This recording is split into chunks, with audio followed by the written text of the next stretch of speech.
I'm Miwa Messer. I'm the producer and host of Poured Over, and it is my great good fortune to say hello to Alice Elliott Dark, who's one of my personal favorite writers, and I cannot believe we are here tonight because I don't know how many of you remember in the Gloaming, right? So 93, this story just explodes in the New Yorker, right? Totally explodes. And then Updike himself picks it for the best American short stories of the century the next year. And then somehow I'm convinced that the book comes out 5 minutes after that, and in fact, in the Gloaming, the story collection, pubbed in 2000. And then there was a novel called Think of England in 2002. Okay, we're sitting here taping in July of 2022. And there's something I've been dying to ask, Alice. Where have you been? Where have you been? Well, the CIA called me, and no, I've been writing all this time, and I wrote a couple of novels that are sitting in my basement that didn't work out. I just couldn't figure them out. And I started teaching, and really, honestly, that took a lot of time, too. So I don't feel like I disappeared. Right. I felt very present in my own life, but I just took a step back from thinking about publishing a book. And then when I started this book, I started thinking, okay, I'm going to make this one work no matter what. Right. Okay, so this is not the book you sold, though, in No. 2000. Originally, this was going to be a novel about a book club. Yes.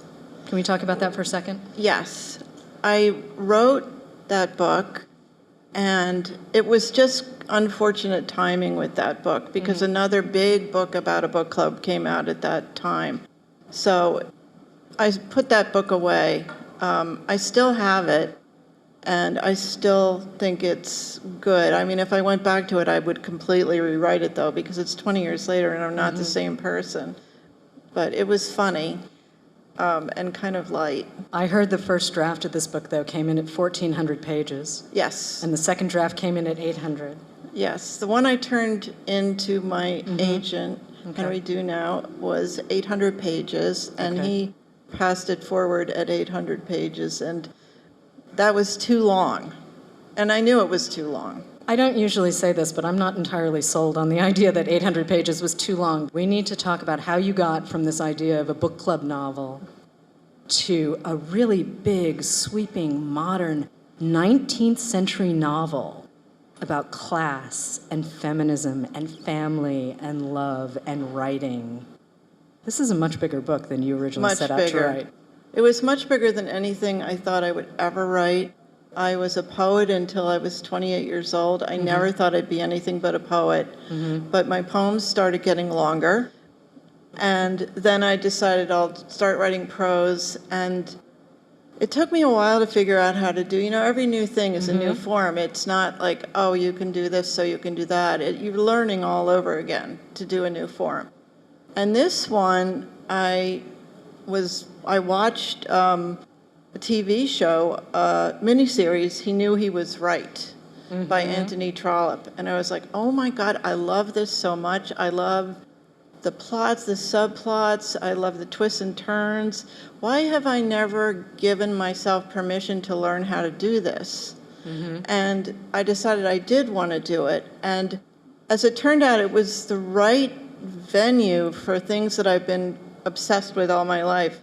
And I didn't even really think all that through. They just kind of came together as I started writing the book. I have always been interested in land.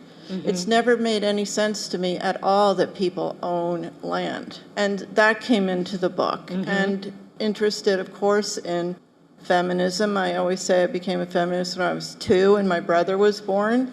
That's all it took to see the difference. And, I think my parents would say that they were equal, but it's never quite like that. The other issues in the book, too, I grew up in Philadelphia.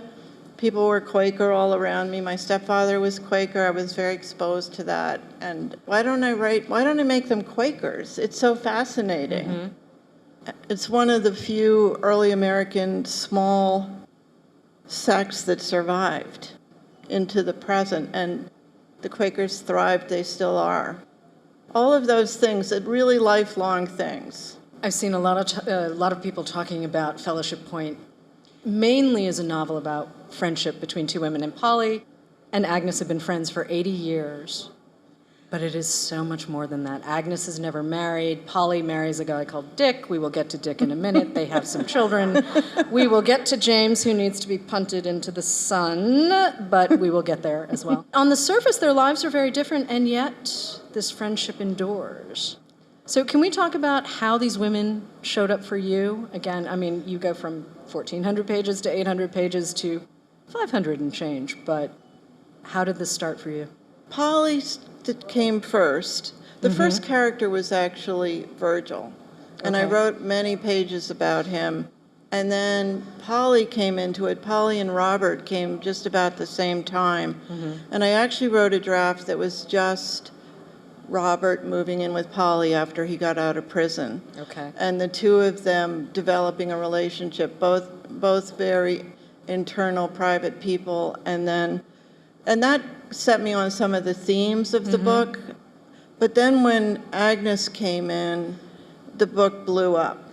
It just became a much bigger book because I could put so much into her belief system, and also she's a different kind of character, I think, than a lot of the women we see in novels.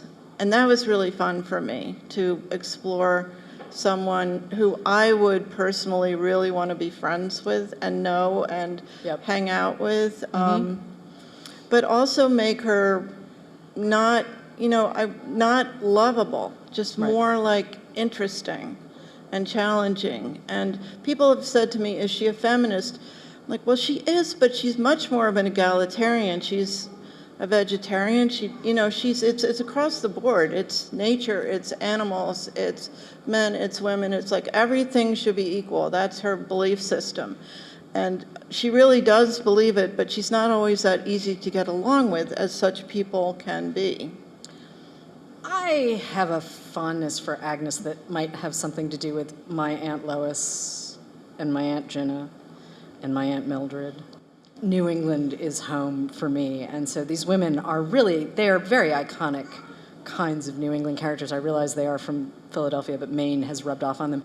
For those of you who don't know, I want to bring Virgil into the conversation for a second. He is a writer from the 60s. We're jumping back and forth in time between sort of the early mid-60s to the early aughts. And Virgil has a role to play, but he's gone to the Iowa Writers' Workshop, and he's had a novel come out. And he's been surpassed a little bit by a couple of writers called Kerouac and Capote. And he had the great fortune, as some of us have seen, of being published in a moment that was not his. And he befriends Agnes and Polly, and that sets off some things that we're actually not going to talk about here because you need to read this for yourself. But we also have Robert Circumstance, who, as Alice has said, has gone to prison. And when he's released, has this friendship with Polly. Agnes had sort of been his benefactor when he was young. She decided that he deserved a bigger life than this life he was going to have in this tiny spit of land in Maine. And to see all of these people come together on Fellowship Point, which when you're writing about Maine, you're writing about class. And there are a lot of folks who think of Maine just as sort of the fancy coastal bits with the very expensive houses and the big boats and the art and everything else. There are bits of the coast of Maine that are like Nantucket or Martha's Vineyard. Interior Maine, though, is very different. And the folks who live in these very fancy coastal communities, too, who work in these houses and make these communities run, they're not quite in the same position. And Robert, he's a smart guy. He's kept up a correspondence with Dick, Polly's husband, he's who he is. It's fine. But the life of the mind that your characters get to live, whether it's Agnes or Polly or Robert or Virgil. There's also Maud, who we're going to bring in. Maud comes up from New York. She's a baby editor who thinks Agnes needs to write a different kind of book that Agnes is not prepared to write. All of these people, though, we're deep into their own intellectual and emotional terrain. They don't all have language for what they're going through, especially for the emotional bits. They really don't have the language to talk about this. But what was the most fun for you? Letting them just go off and show you who they were? Or were you trying to figure out how everything intersected and sort of tap them in directions that you needed them to go in? It was one following the next. Okay. I let them go off first. I think I probably wrote a couple of 100 pages about each of them. Just their backstory, who they were, but not the kind of backstory of, filling in a list of this is their favorite color and this is their pet, not like that, but just scenes that I saw them in. I would just imagine them in certain situations and watch what they did. I started putting them together and listening to what they said to each other. I really do step back when I'm writing. I don't force it. I just step back and see what they're doing and the direction they're taking. And yeah, I mean, it took me a while to piece the whole thing together, just as I was piecing Fellowship Point together, because it's an invented place. So it would be, okay, so Agnes and Polly, they're going to live next to each other. And then where do the other families live in that case? And where does Agnes's ancestor, why doesn't he give himself the best house? Those kind of questions. And it would be like 2 steps forward, 1 back to fill in what I figured out after the next thing happened, then I'd have to go back. As I was prepping for this show, I was sort of outlining everyone's relationships. And, Polly has her sons and her husband and her grandchildren. She's got all of these familial connections. And Agnes keeps saying, well, no, I'm fine. Now, Agnes has never married, which for a woman of her age is not standard, right? When you think about all of the people who come into Agnes's orbit, you've got Maud, you've got Virgil, you've got Robert, even Polly's granddaughters, the M girls, who are adorable. Everyone has come in. And Agnes has actually made a family in her own way. Now, she also still thinks of herself as her father's daughter.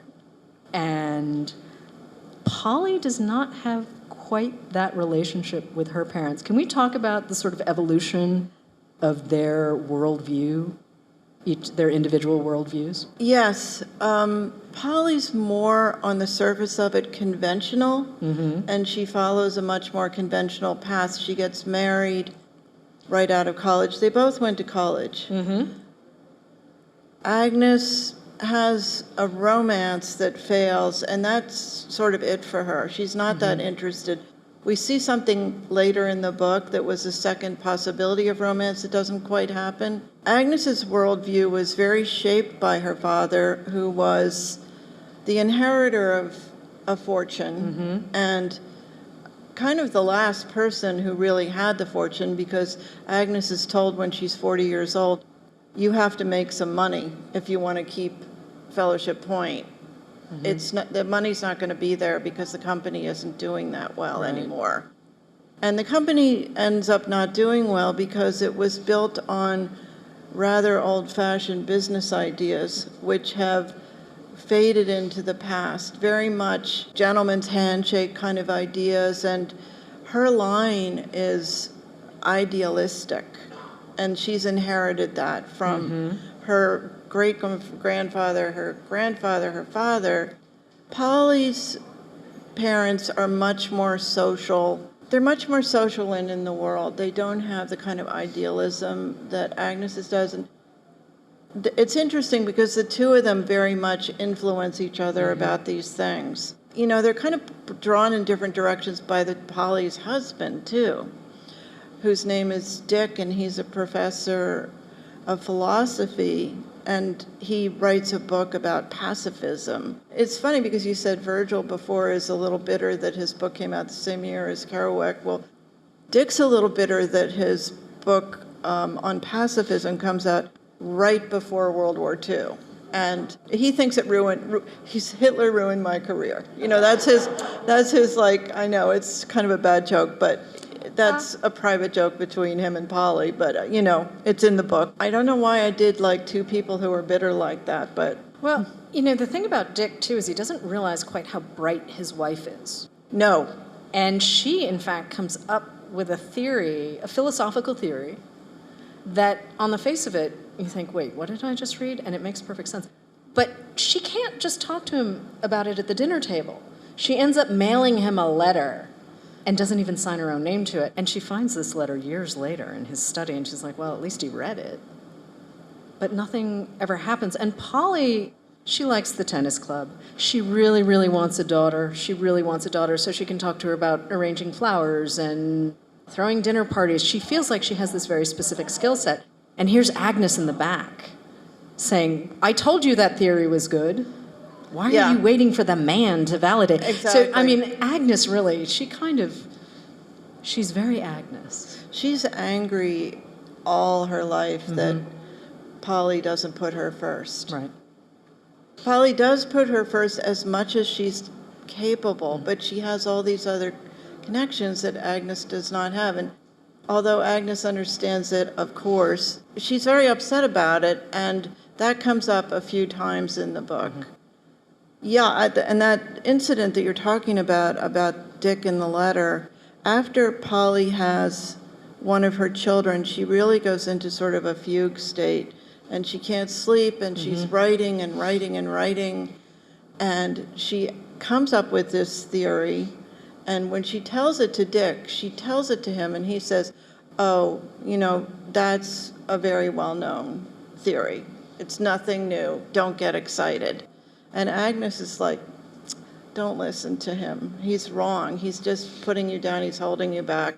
She doesn't say all that, but that's what she thinks. Yeah. Which brings me to James, number one son of Polly and Dick. And early on we meet him, and he's being a little bossy with his mother and sort of saying, well, we've got to deal with Fellowship Point, and I need to make sure that your money's okay.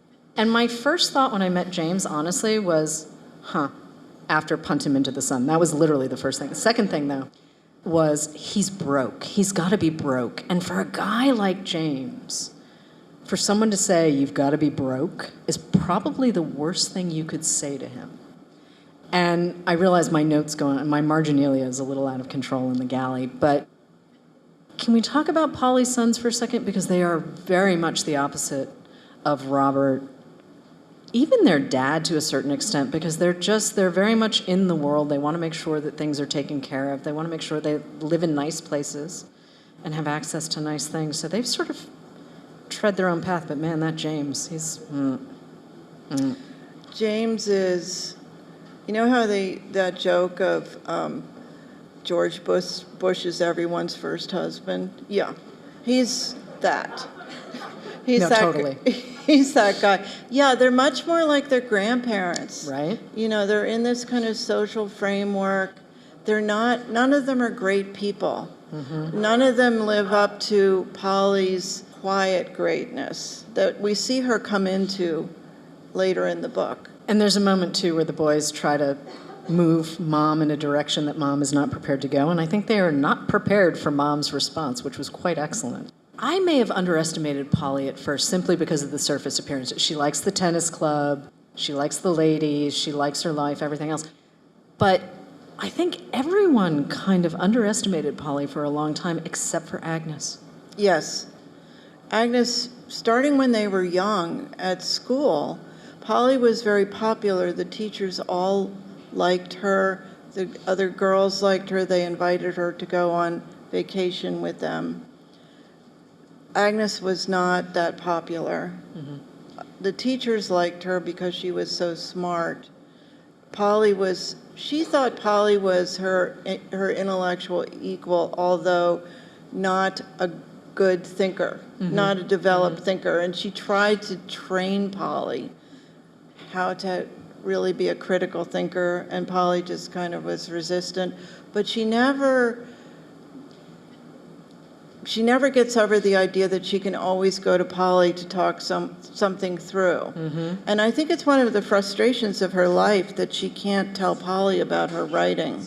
Her adult novels, she's writing under a pseudonym. Right. And she doesn't tell Polly about them because She doesn't want Polly to have to keep a secret from Dick. She knows how much that would hurt Polly. But I think she really wishes she could talk to Polly about it and tell her, these books are mine, because Polly, of course, has read them all. But, that's a very interesting dynamic between them, too, that there's some very big secrets between them. They're very big secrets, but there's also a lot of very ferocious loyalty. And loyalty isn't a word that we often apply to stories about women's friendship, right? There's who gets the boy, who gets the girl, who gets the house, who gets the dream career. All of these things where, certainly there's a subset of reader that comes across women like Agnes and Polly and thinks, well, what do I do with these women? They're just living their lives, and they're a little prickly, and they're a little imperfect, but they are ferociously loyal to each other. They are, and I think I take that for granted, but I realize it isn't to be taken for granted. I do get frustrated myself reading books where the drama is the women fighting with each other or being in conflict with each other. I've been frustrated by that all my life. I don't enjoy it. I think there just as much dramatic interest can come out of a fiercely loyal, long-term friendship like this. They do have a big falling out in the book.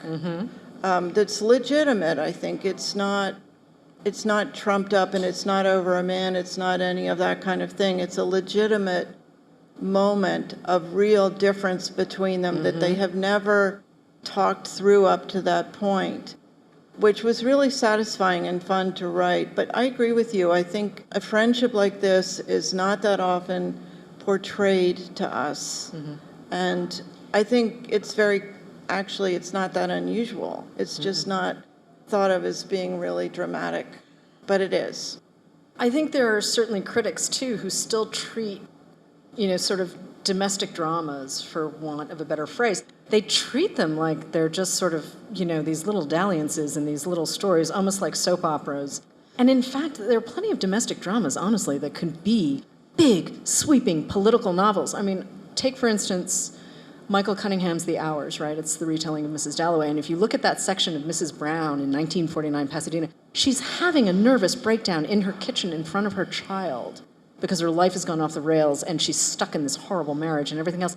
And this all happens in, 25 pages? My husband and I were talking about that exact section of the book today. Oh, okay. Yeah, it's really funny you brought that up because, yes, at first place, I love that book.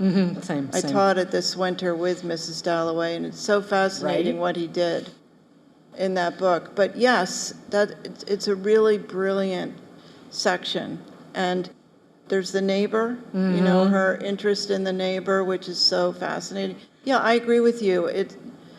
Those things, to me, have always been as interesting and as powerful as adventure stories, as war stories, all of that. And I really write against, obviously I kind of write against that and saying, yes, this is a big story too. These 80-year-old women are just as legitimate of actors as men on the world stage.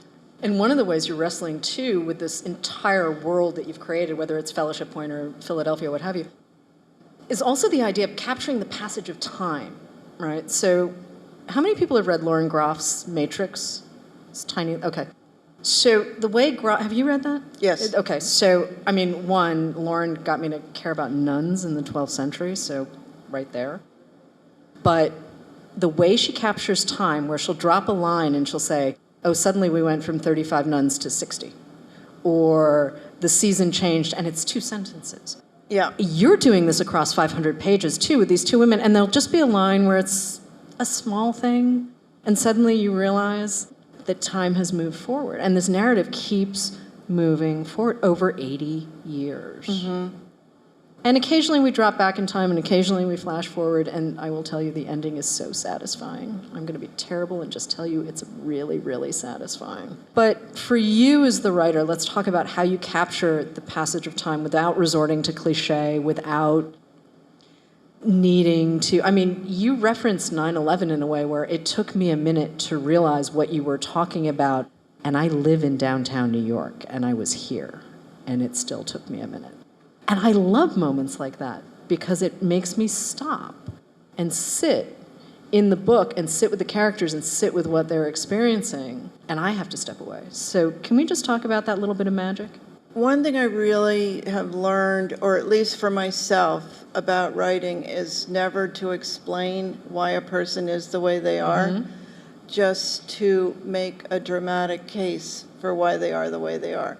So the moments I have that are backstory or that go back and forth in time, it's because that backstory or that moment of slippage of time is dramatically relevant to the present moment of the story. So that's the way I thought about it, and if I found myself starting to explain something, I just took it away. Because I never am moved by that. I don't mind reading a lot of backstory, and there is in this book, but it's very dramatically relevant to the present story and to the solution of the present story. And I just want to say it's funny you brought up The Matrix, because I really thought of Agnes as a mother superior. Oh, completely. Oh, completely. Also, I wouldn't mind riding a horse through the front door of a house, but that's me. Yeah, I can see that Agnes is sort of the spiritual spine of Fellowship Point. I mean, she's the one who pushes Polly in directions that Polly's not fully prepared to get. Oh, yeah, and there's Cousin Archie and his tacky wife. I'm just gonna... Cousin Archie, man, he is... Well, that's the funny thing is that in spite of Agnes and Polly being very high-minded in a lot of ways, there's still some snobbery to them. And that character, Celia Lee, they look at her with that snobbery that they've inherited. I wanted to keep certain aspects of them intact like that, in spite of the way they try to be enlightened about things. It's not all resolved. What's fun, though, is watching the two of them try to expand their worlds. And yes, they are not nice to the tacky wife, but the wife is still tacky. But watching them navigate space and time and family legacy and memory and try to sort of chip away at these things that have held them in places. And in some cases, their own ideas. I mean, there are a couple of moments where I rolled my eyes at dear old Agnes. And I admitted earlier that I underestimated Polly completely, but as much as I love Agnes, she had a couple of moments where I was like, wait a minute, lady, what did you just do? No, I agree with that. And my son said, you're going to get in trouble for some of this about her because she rubs the wrong way in places. So I said, yeah, but I have to be really authentic to who she is. And she's not completely easy. She just isn't. She reminds me of, you referenced your aunts. There were teachers at my school that were like Agnes. My godmother was like Agnes, and they were people I really looked up to so much. But they were complicated people. Anyone who lives the way that Agnes has lived, where pretty much she can arrange her day the way she wants to. She has enough money. She has no one else she has to answer to. Things develop in a person like that can be a little bit, I wouldn't say selfish, but there's a self-regard that is not necessarily compassionate in every situation. Agnes has a little difficulty reading the room. She does. She sees stuff that doesn't align, and she means well. Even though she's prickly, she means well. She really does. There are moments with Agnes where I worried about her ending up lonely in a way because she's so intense and she knows what she wants, and it doesn't always align with reality. Polly always seemed like she was going to be fine. Maybe not necessarily happy, but she was always going to be fine. Whereas Agnes always sort of felt like she was throwing an elbow to get through whatever was happening in the moment. Yeah, that's interesting. I hadn't thought about it that way, but when you say it like that, I really see what you're saying, because Agnes could go too far. She really could. And as it happens, she's actually sort of prevented from that by Polly's presence. Right up to the very end of the book. Yeah. They're a pretty terrific couple. They really are. And I don't necessarily mean that in the romantic sense, but they are a unit. And it's rare to see friendship. Two things I love to read about: friendship and siblings, because siblings are hard to get right. Yeah. And because it's such a delicate relationship and you don't want it to be weird and creepy. As Polly and Agnes's relationship sort of unfolded, did anything surprise you? Or did you just sort of understand who these women were and you just sort of let them go? I was surprised in the later parts of the book at how much Polly came into her own.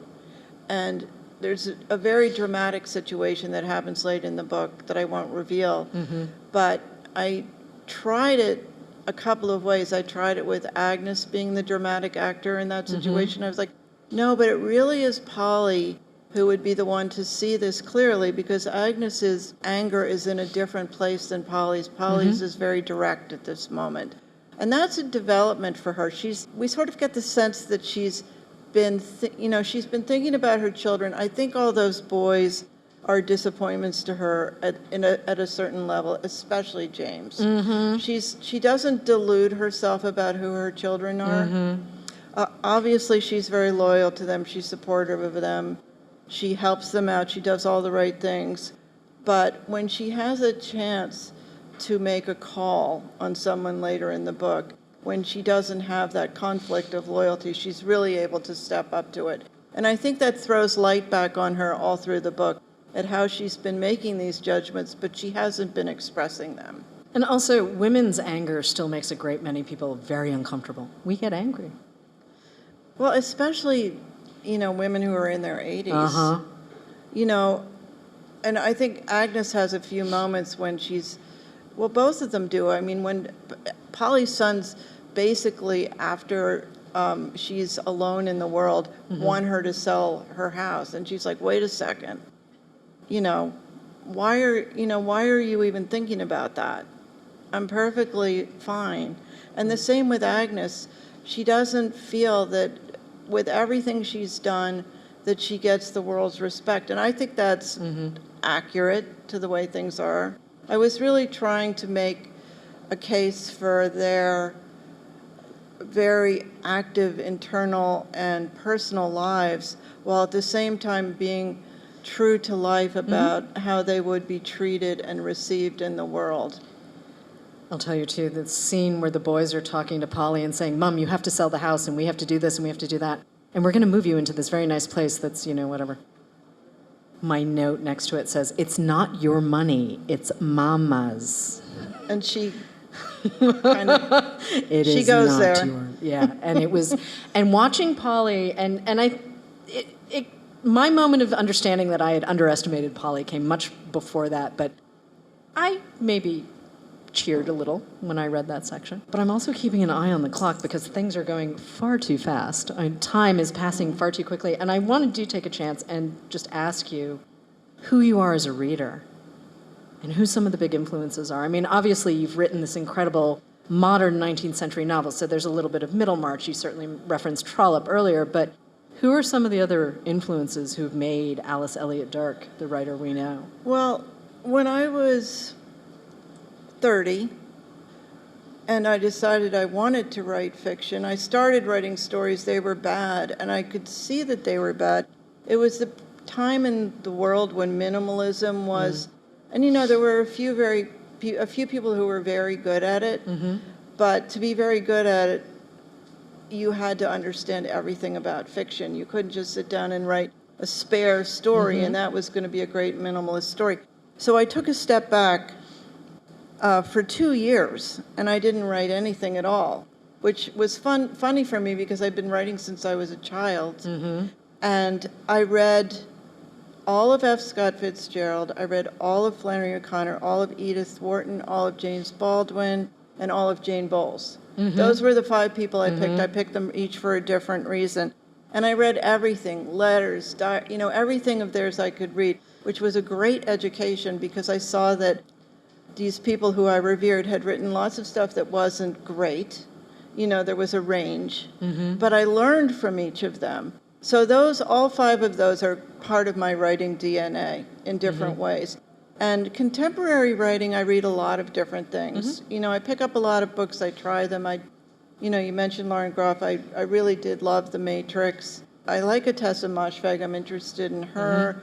I like Jonathan Franzen. I like, I could go on and on. Right. So many people.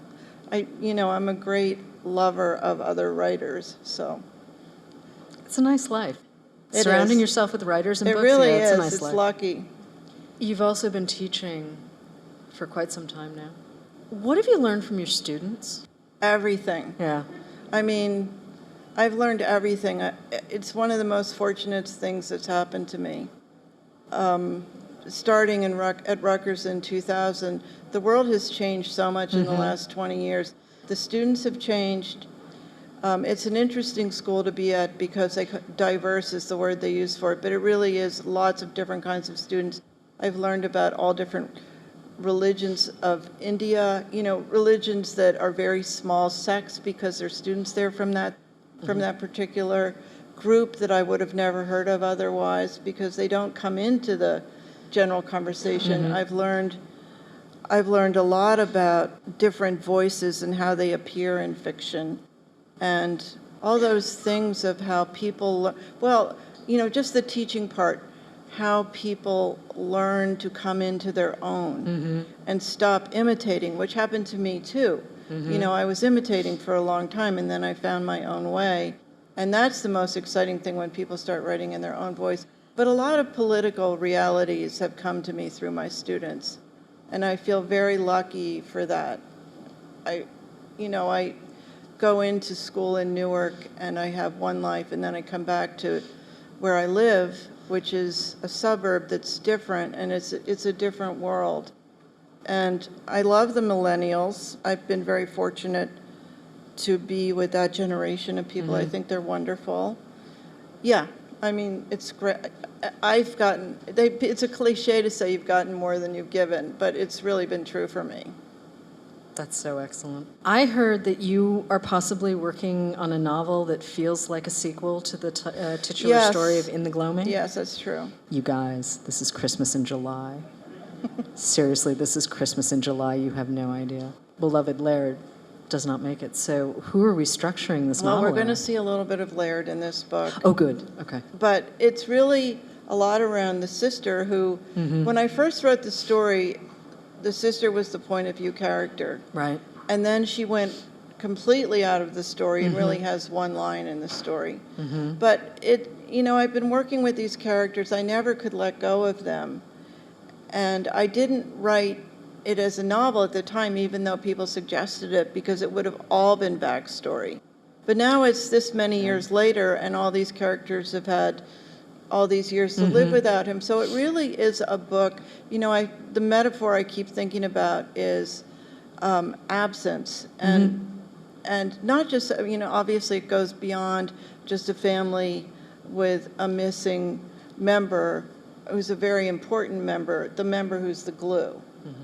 But a lot of the things that have gone missing in the last 40 years of our culture, which has really been huge. I think those of us who remember what it was like in the 70s as opposed to how it is now, not to glamorize or romanticize, but things have gone in a direction that are alarming to me. I was having lunch with a friend who's in her 70s now, and we were both agreeing that it felt like we were living in the 80s all over again, and neither of us was particularly pleased with that development. But it was also nice to have someone with a little more experience than me saying, oh, no, you're not wrong. No, it's the 80s again. So I'm very, very, very curious to see what happens in this next book. But, I suppose I can be patient. And, we're getting dangerously close to when I promised I would hand back the stage. But before we wrap things up, I have one other question. But it's about Elizabeth Strout and O. William, which I heard you handed that off to your mom. And I'm just wondering what your mom thought of the book. She hasn't told me yet. I know. I liked William. I mean, listen, That's my favorite book of hers. Right? I think It's I'm terrific. the only person in the world who feels that way, but I love how much looser she's gotten in her work. That book is so open Yeah. and loosely woven. I like that. It's something that happens to older writers, that they stop trying to control everything as much. Not that I don't love her earlier work. I love all her work. Right. But this one seemed to me to be just like calligraphy. It was just like a dashed off Yep. not that I don't want to say she dashed it off, but it was like, okay, here's this many years of someone learning to write, and here's like just the 1 second impression. And it was very powerful. It felt like there was a direct line from Olive Again Yes. to O. William in a way that I had not previously seen in her work. But O. William was a delight, so I hope your mother reports back soon. Alice Elliott Dark, thank you so much for joining us at the Barnes & Noble in Union Square. This is Poured Over, and thank you again, Alice. Thank you so much, Miwa. Really fun.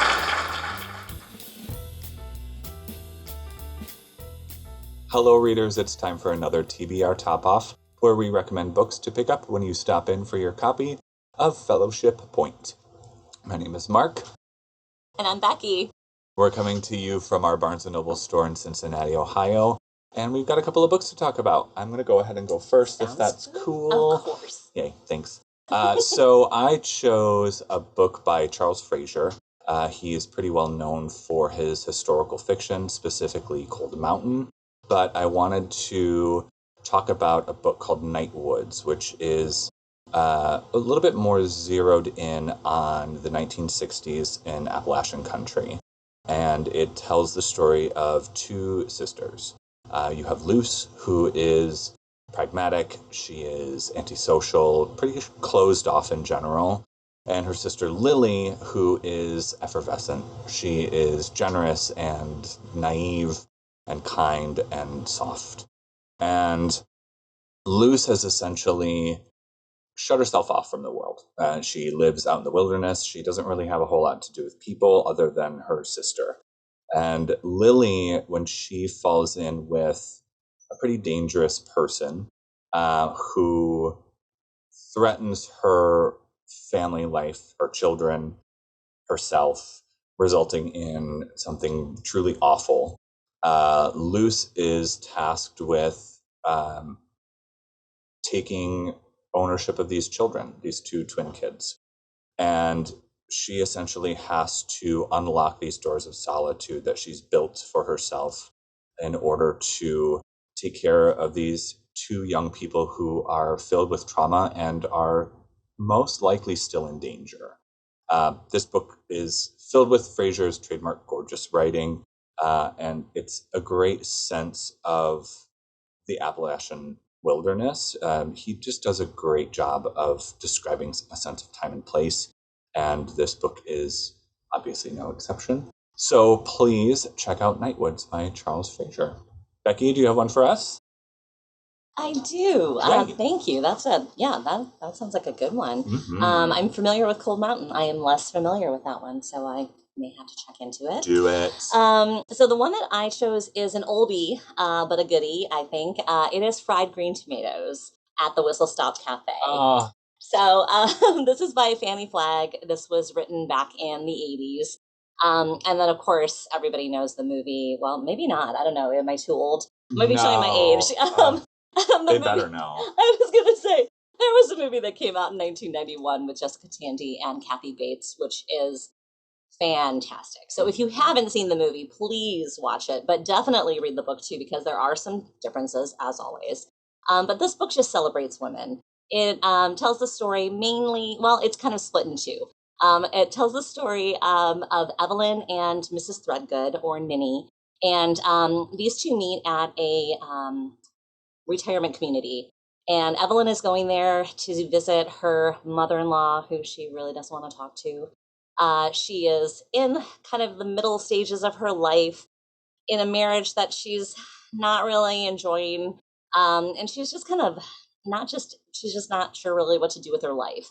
But she meets Mrs. Threadgood, Ninny, and they strike up just a beautiful friendship. And through talking with Ninny and the stories that she tells her, it really revitalizes Evelyn and kind of, sparks that renewed energy so that she can maybe go out and, really take this stage of her life by the steering wheel and start going with it versus just letting life lead her. But the stories that Ninny shares are mostly about a couple in the 1930s, Idgie and Ruth, who run the Whistle Stop Cafe.